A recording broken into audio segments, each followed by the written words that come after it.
नमो भगवते वासुदेवाय।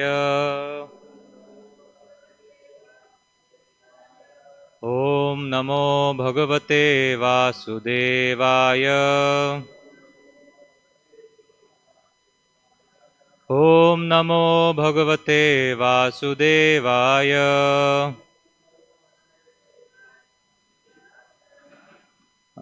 Today we will be reading from Srimad Bhagavatam, Canto 10, Chapter 7, entitled The Killing of Demon Trinavrat, verse number 30. Please repeat after me.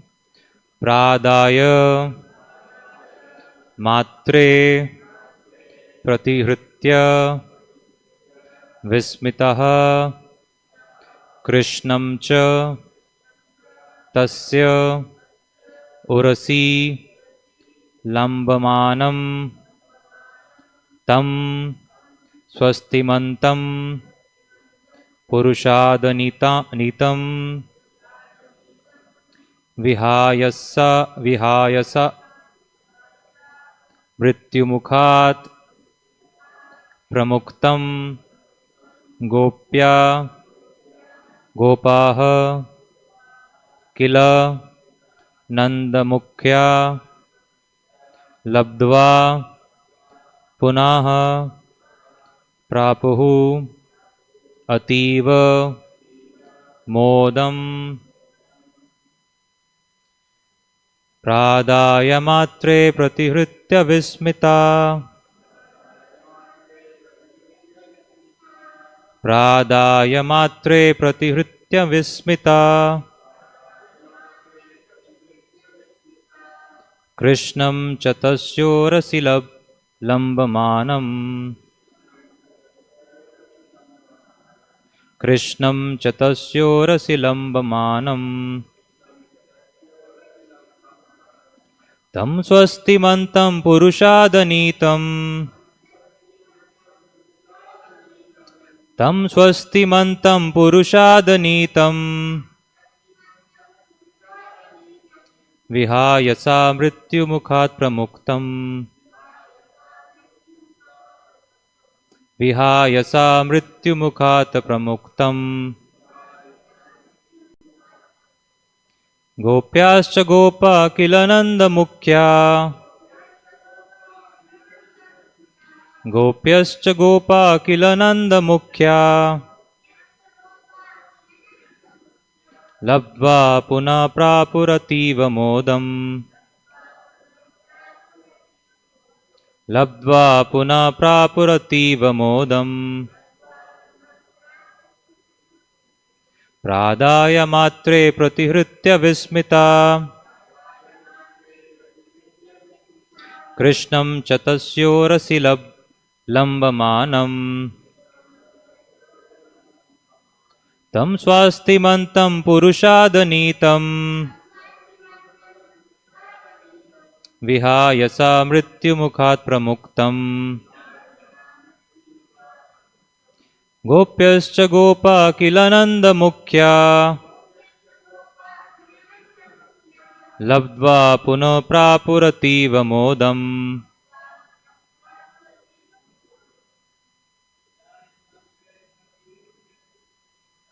Pradaya Matre Pratihritya Vismita. Krishnam Chatasyorasi Lambamanam. Tam Swastimantam Purushadanitam. Vihayasa Mrityumukhat Pramuktam. Gopyascha Gopa Kilananda Mukhya. Labdva Puno Prapurativa Modam. Pradaya Matre Pratihritya Vismita. Krishnam Chatasyorasi Lambamanam. Tam Swastimantam Purushadanitam. Vihayasa Mrityumukhat Pramuktam. गोप्यश्च Gopa किलनन्दमुख्या लब्ध्वा पुनः प्रापुरतीव मोदम्.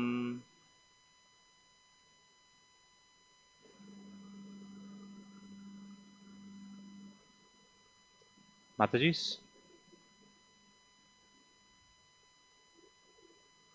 प्रादाय मात्रे प्रतिहृत्य विस्मिता कृष्णं च तस्योरसि लम्बमानम् त्वंसस्तिमन्तं पुरुषादनीतम् विहाय सा मृत्युमुखात् प्रमुक्तम्. गोप्यश्च गोपा किल नन्दमुख्या लब्ध्वा पुनः प्रापुरतीव मोदम्.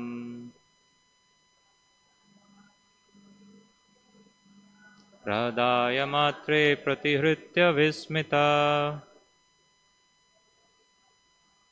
कृष्णं च तस्योरसि लम्बमानम्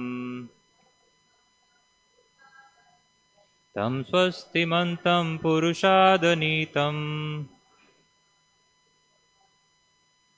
विहाय सा मृत्युमुखात् प्रमुक्तम्. गोप्यश्च गोपा किल नन्दमुख्या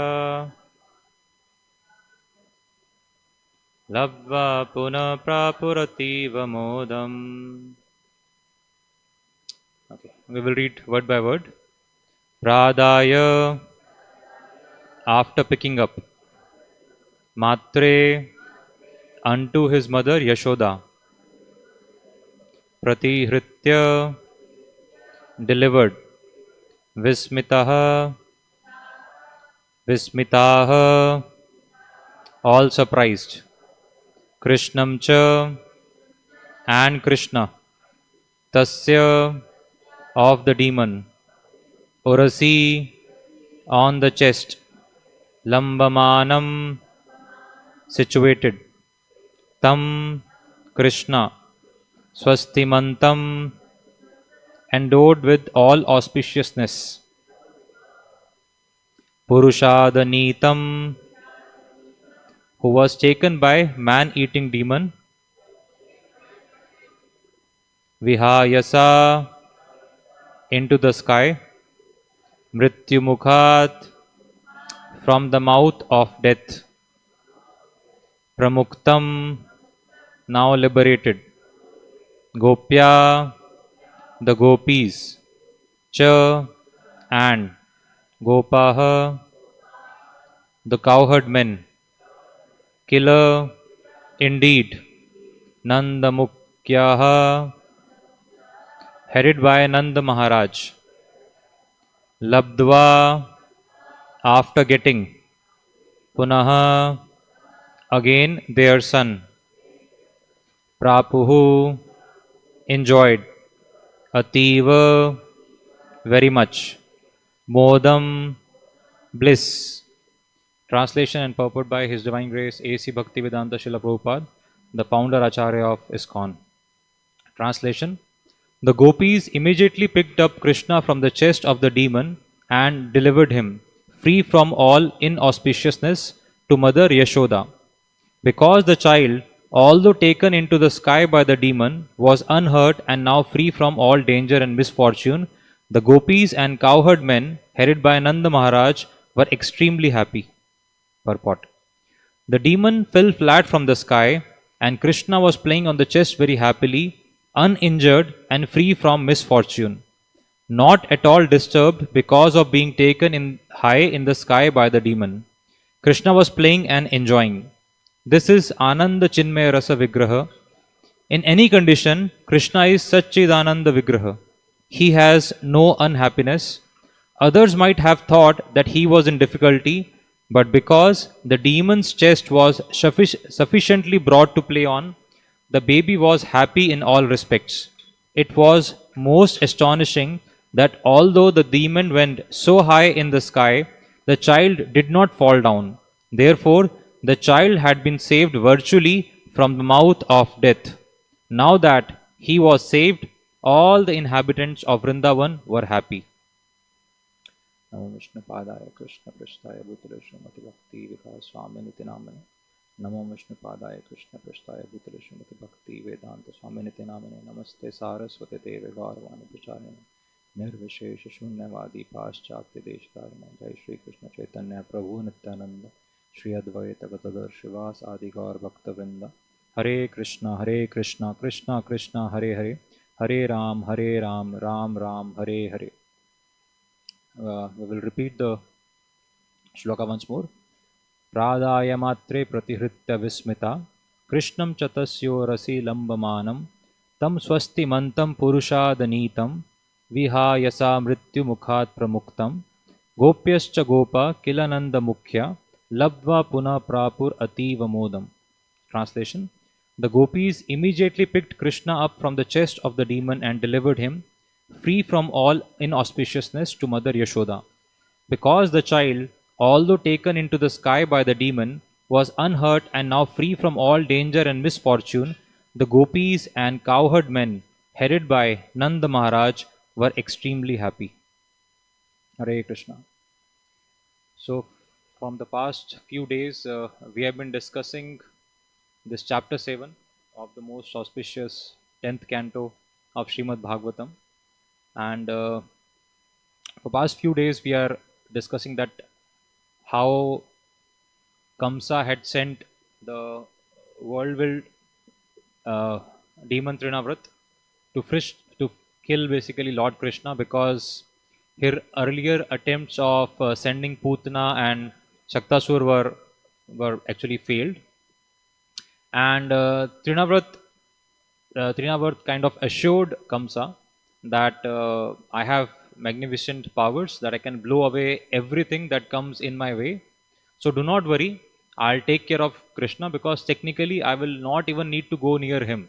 I am so powerful that I can just pull him in to the tornado, and then I will drop him from very, very high up in the sky, and thus he'll be killed. And while this discussion was happening, we also see that at the home of Nanda Maharaj, Krishna is almost completing 1 year. So they were planning a festival. But at that time, when Trinavarta was about to come, Mother Yashoda is basically playing with Krishna. Yeah.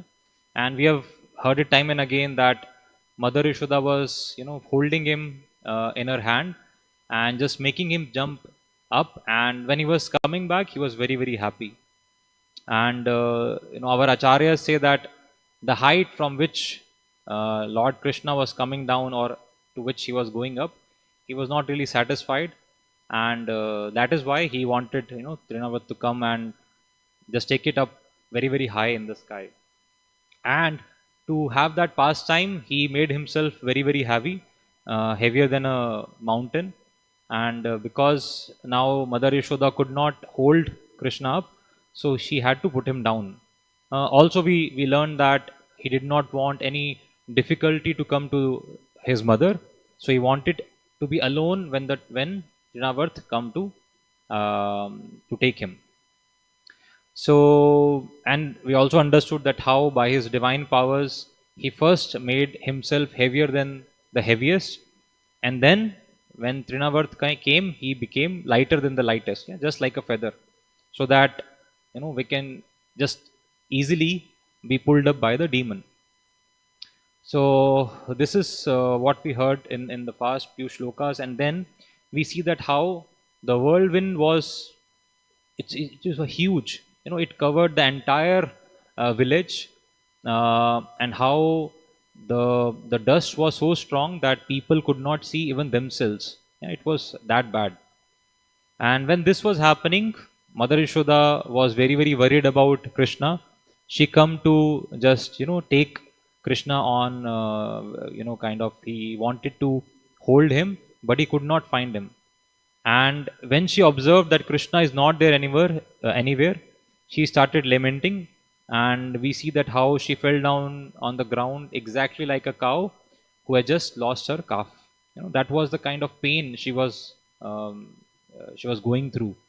And when she was crying so loudly, all the gopis and other people in the village, they came, and they came to Yashoda to kind of console her. But everyone was so disappointed that Krishna was not there. And after some time, we see that the dust settles down, and how Trinavarth wanted to, throw Krishna once he was very, very high.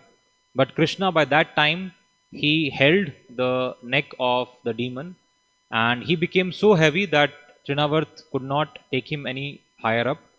And then we know that how, he came down falling, and he was blown away into pieces. We also heard that what is the backstory of Trinavarth. He was basically Says Raksha. He was a king, but because he ignored Durvasa Muni, he did not pay obeisances to Durvasa Muni. So he was given he was chastised, and he was told that you will get a Asur Yoni, and you will be delivered by Krishna. So that is what we have heard till now. So when we try to understand that when Trinavarth was taking Krishna up, that is what he thought. In reality, it was Krishna who was taking Trinavarth up, because Krishna is the controller, right? You cannot control him. You are always controlled by him. If you try to understand, it is quite similar to our endeavors in this material world. We always think it is me who is doing. I am doing all the hard work, so I should get the benefits. I am earning, I am working so hard, so I should get good money. I should get this, I should get this. So we feel that it is only due to our hard work that we are succeeding in life, or we are, not able to get what we want to achieve. So we try to endeavor more, work harder, so that, we can achieve whatever we want to do. But if we try to understand, we try to compare a person who is extremely rich, the richest person in the world, and some simple worker. They both work 10 to 12 hours a day, but we see that the results are very, very different, right? So if we understand it in the right perspective, uh, it's only Krishna who decides what we will get, right? It's basis our past karma and what we are, really wanting. So we get that. So till the time we feel that we are in control, we are always disappointed, yeah, because our needs, our wants always keep on increasing. We were I was just discussing with someone. If we genuinely feel, or if we genuinely think about it, when we were kids, on when we think of ourselves 20 years back, uh, even before coming to Krishna consciousness, whatever materially we got, we would never have imagined that we will achieve this much in our this lifespan. I think most of us, I spoke to a lot of people, and they had the same observation, that we have achieved, or we have got so much mercy from the Lord, that we have got much more than what we were capable of, or what we were eligible for. But still our material desires just keep on increasing. We get a small car, we always just say, okay, we let be satisfied with a small car. Once we get the small car, we want a bigger car. Similarly with house, with money, whatever it is. Yeah. So, but honestly speaking, we are not the controllers, right? We can't even control, if something happens to our body, if, we are hit by a paralysis attack, we cannot even put our hand up. We cannot do that. And Guru Maharaj is repeating in his lecture again and again that what to say about controlling your senses, or controlling what is happening around you. Even inside us, when there is a, calling of the nature, we even can't control our stomach. Yeah, we cannot control. We have to go, and we have to clear the stomach. So what to say about controlling things around us? We cannot control things inside us. So till the time we do not accept and understand and appreciate that we are at the mercy of the Lord, we have to just do our duties, our endeavors, and the results will be given basis our or basis what Krishna feels like doing. That is how we'll be happy and we'll be satisfied.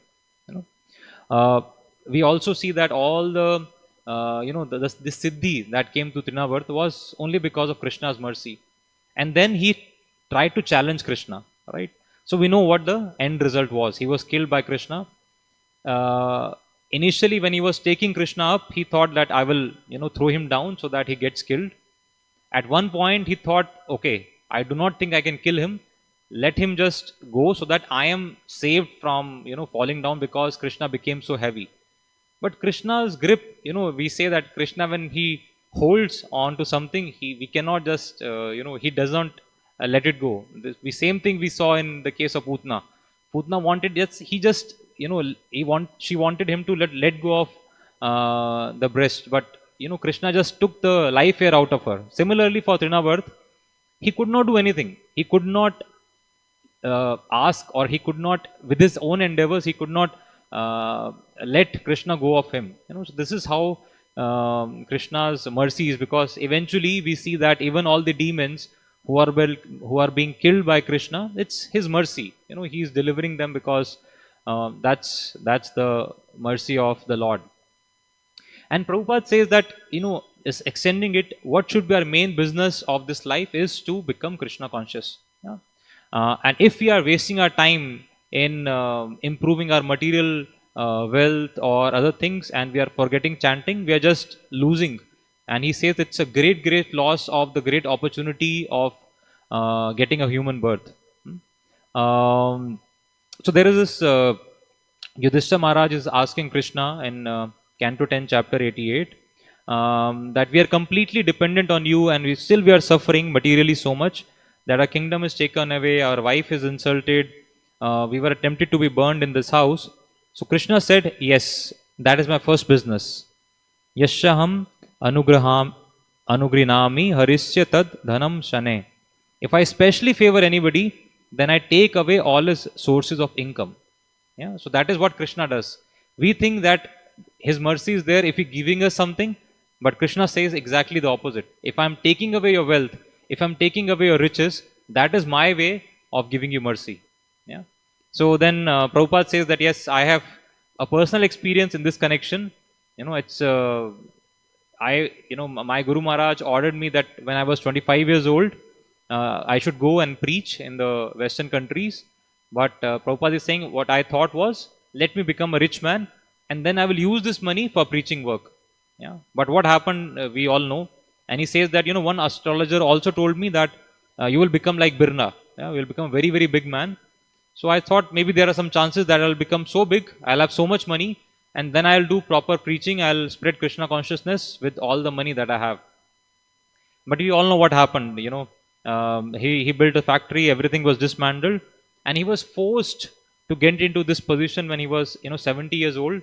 And then he, without anything, he went to West with only few dollars. And when he surrendered to his Guru Maharaj, when he surrendered to Krishna, then we all know what the result was, right? So that is very important for us to understand that we can desire, but our desires should not be to satisfy our material senses, because then nothing will fructify. We will just be wasting our time. And this is what, if we try to understand, this is what is happening in today's times. What are economists telling us? That all the problems in this world are because of we have unlimited desires and limited resources. Yeah. So we should try to efficiently work around so that everyone is happy. But this is all bogus, right? We cannot fulfill anyone's desires. These are unlimited. But in the same way, or on the contrary, if we have this unlimited desires to serve the Guru, to serve the devotees, and to serve Krishna, then suddenly resources become unlimited, right? So in the modern day society, we see that very simple things. Earlier everyone used to either walk or they used to go on bicycles. Now they said that but it is taking too much time, so let's move on to the cars or faster ways of transport. And because the health started deteriorating, so what these marketing professionals did, they built these what do we call, at home we walk, na, treadmills, and now they are selling bicycles for such expensive pricing. So things which were available to us at, it means walking is, you don't need anything for walking, but still this is all marketing gimmicks, so that you feel that you are being satisfied, your senses will be satisfied. You are sitting at home and doing all these things, which is all a bogus idea. So this is what we need to understand. And when they talk about limited resources, we know how an elephant or all the animals survive. No one is giving them food or serving them on the platter. They go in the nature, elephant eats 40, 50 kgs of grass at a time. Now, who is giving all this? So this is all a very wrong idea that resources are limited. Actually, they are unlimited, but because we are trying to satisfy our material senses, we always find them short, or we are unable to take care of them, fulfill them. Now, in this shloka, the next point which Srila Prabhupada is telling in the purport is that Krishna was playing very, very happily on the chest of the demon. Everyone around Yashoda Maya, they were so disturbed, they were lamenting, they were so they were not really happy. They were thinking that what happened to Krishna, because he has the demon has taken, or the whirlwind has taken him up. Now, will he survive? Will he not survive? They were very, very anxious. But Krishna is, who Krishna is. He's always happy. He is, Anand Chinmay Rasa Vigraha. In all the situations, in all the conditions, he's always happy. The first reason is he's always eternally situated in his abode. Yeah, is his eternal abode, which is Golok Vrindavan, and there is no unhappiness there. And because we are part and parcel of Krishna, we also desire eternal happiness at all times. That is why we are endeavoring so much to satisfy our senses, but we do not understand by satisfying our material senses, we will never be happy. It could be a moment of happiness, but we cannot be eternally happy. And this is what in Brahm Samhita we see, Bhishma Pitama is saying that I worship the personality of Godhead, who by his expansion of internal potency of transcendental existence, knowledge and bliss, which is Anand Chinmay Rasa, Satchidanand Vigraha, he enjoys in his own and expanded forms. Yeah? And simultaneously he enters into every atom of the creation. Yeah? So he is within us also. Yeah? We have read in Bhagavad Gita that how Krishna says, Ishvara Sarva Bhutanam Hridaya Deshe Arjuna Tishtati. That he is present in every human, in every atom, not only human, every living being, every atom. Yeah. So we are part and parcel of Krishna, and we also want to enjoy eternal happiness. Yeah.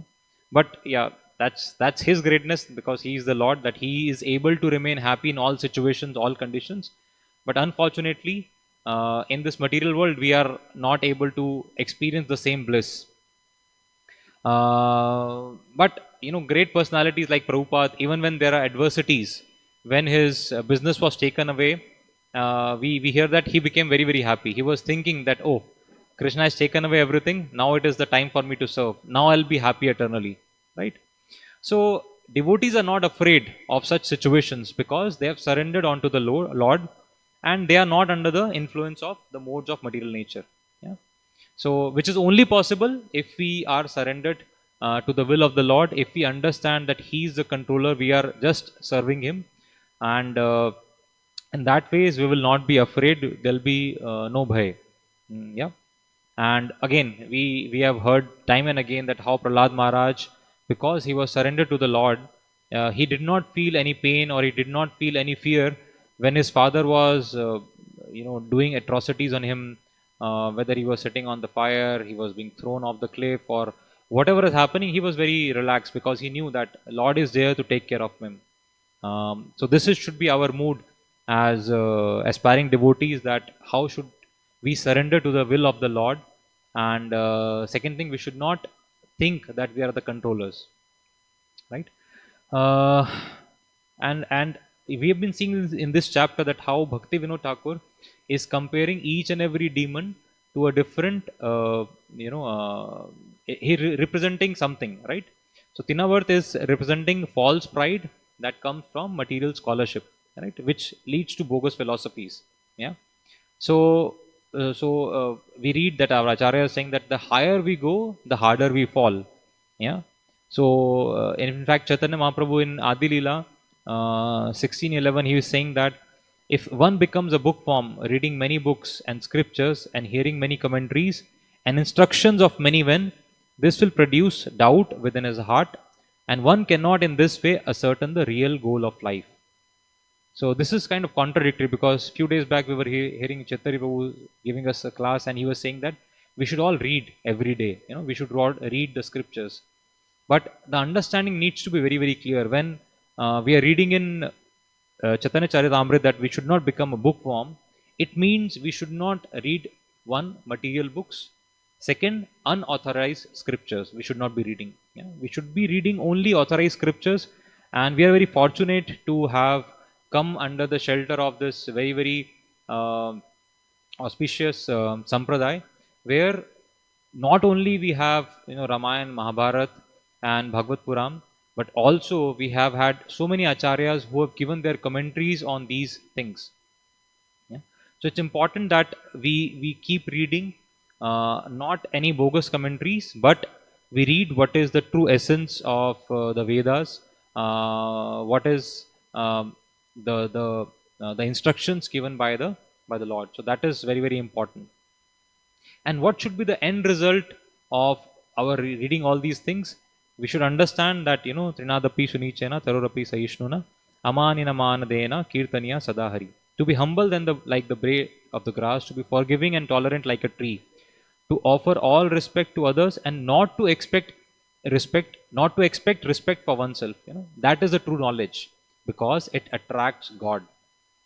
So this is the end objective of our reading or of our understanding of the scriptures, that we should always respect others, because our understanding is that because God is present in each and every living being, so we have to respect each and every person. But on the same time, we should not expect respect from anyone. So that is very, very important. And when Prabhupada also used to say that books are the basis. So Prabhupada always used to say that we should first complete his books, whatever he has written, and then we should move on to the other books. And what is the description of other books? Other books means the books written by our the Goswamis, the Acharyas. We should just be inclined to read those books and not anything else. Yeah?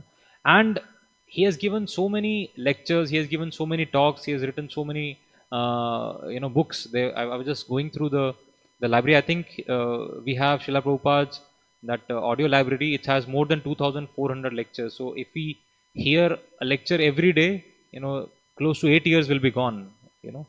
And by the time we reach the 9th year, we can start listening them again. So we have enough content to listen to read about for this entire lifetime. Not even this lifetime, many lifetimes. So we should take advantage of all these text that is available to us, but at the same time we should not get puffed up, right? That is what Bhakti Vinod Thakur is telling us, because when we look at the demons, Hiranyakashipu or Ravan, they were also very, very scholarly. They thought that they have achieved everything, they know everything, and that false pride came into them. They thought that now they are so vidwan, they are so learned that they can even take care of the demigods. They can kill them and they can rule over the world. But we know what happened eventually. Lord had to take birth and he killed all these demons, right? So even after we read the scriptures, even if we become very, very scholarly, we are material beings. We cannot do away with the four the realities of life, which are birth, death, old age, and disease. This was relevant for Ravan. This was relevant for Hiranyakashipu. This was relevant for Trinavarta. This is relevant for everyone. This is true for each and every human being or living being that takes birth, right? So we cannot ignore that. We have to accept that, and we have to ignore all the bogus philosophies which say that we have just one birth, and once we die, we either go to heaven or hell, and there is no rebirth. These are all this concoctions of materialistic people, because they want us to believe that we need to enjoy, because if we enjoy, they will be able to enjoy, because we will be spending money, we will be giving money to the businesses, to the factories, and in this way they will be enjoying, right? So we have to avoid this understanding, because this is all bogus. We have to understand the essence of the scriptures. We have to read the true text given to us by Srila Prabhupada and all the acharyas, and we have to take devotee association every day In every ISKCON around the world, we have Bhagavatam class in the morning, Bhagavad Gita in the evening. Now, why Prabhupada did all these things? Because he wanted that we get the association of the devotees, we hear Krishna Katha, right? Someone asked Prabhupada that why are you building so opulent temples? He said because these are important places where people get together and they hear Krishna Katha, and that is so important. So we are seeing that we are building this nice house for the lordships, and everyone is endeavoring so much. So it is our uh, duty, not towards anyone but towards ourselves, that we try to understand the importance of this human birth that we have got, and that we will only get by listening to the to Srila Prabhupada and Guru Maharaj and all the acharyas and reading about it. And in no way we should get puffed up, because we know what happened with Srinavarth.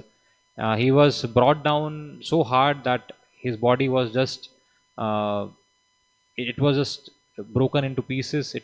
All the body parts went haywire, and Krishna will still enjoy. He does not really care what we think. If we surrender to him, he's more than happy. He will hold us, he will take us through.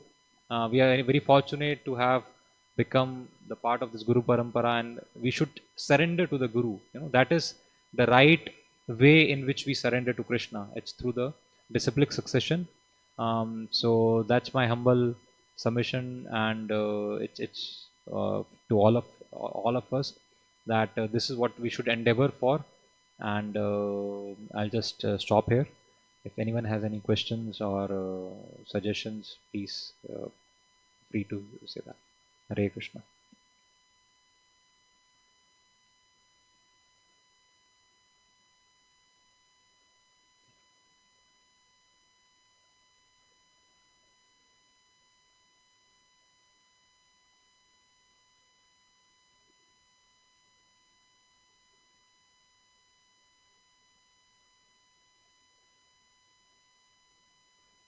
So Prabhuji is asking that if we are not very learned, if we do not know, say, how to read and write, so can we not advance this Krishna consciousness? To answer that, Prabhuji, I'll just narrate a small incident. I'm sure all of you have heard it. So this is the story of that cobbler and when he learned it, Brahmana, who were who were doing their regular activities. And we see that cobbler was sitting, he was mending the shoes, and a Brahmana was doing tapasya. And I think Narad Muni was going to meet Vishnu, and while on the way he met that cobbler, and he told him that I'm going to meet Vishnu. He said, okay, please. He was very happy to hear that, and he just said that please tell me more about it when you come back. And then that Brahmana also, the same discussion happened. And then Narad Muni goes to Vishnu, and he was discussing that. When Vishnu says, out of the two, that cobbler is a better person. He's a better devotee. He said, but why are you saying that? That Brahmana is very, very advanced. He is very scholarly. He knows everything. So why do you say that this cobbler is a better devotee? So then Vishnu tells Narad Muni that tell both of these people that you saw that a elephant was that I saw that there was a needle, and elephant was passing through the hole of the needle, and you tell this story to both the people, and you will get your answer. When Narad Muni came back, he first met the Brahmana. The Brahmana said that when Narad Muni told this story to the Brahmana told, this is impossible. How can such a big elephant pass through the hole of the needle? That is impossible. When he went to the cobbler said, he started dancing. He said, why are you dancing? He said, I now have faith that you actually met my Lord. He said, but do you believe that elephant can pass through the needle hole? He said, yeah, my Lord can do anything. Every day I see that a small seed is sown onto the soil, and it manifests into a great tree under which I am sitting. So my Lord can do anything and everything. So to just summarize it, I think more than having to read these scriptures, we need to have that faith. We need to have that submission that that Lord is the ultimate controller, and He can do anything, right? And if that faith is there, only then we can develop true devotion. And how that faith develops? That faith develops through hearing, through chanting. So that is the process that have been prescribed by our acharyas, and that is what we should try to follow. So, yes.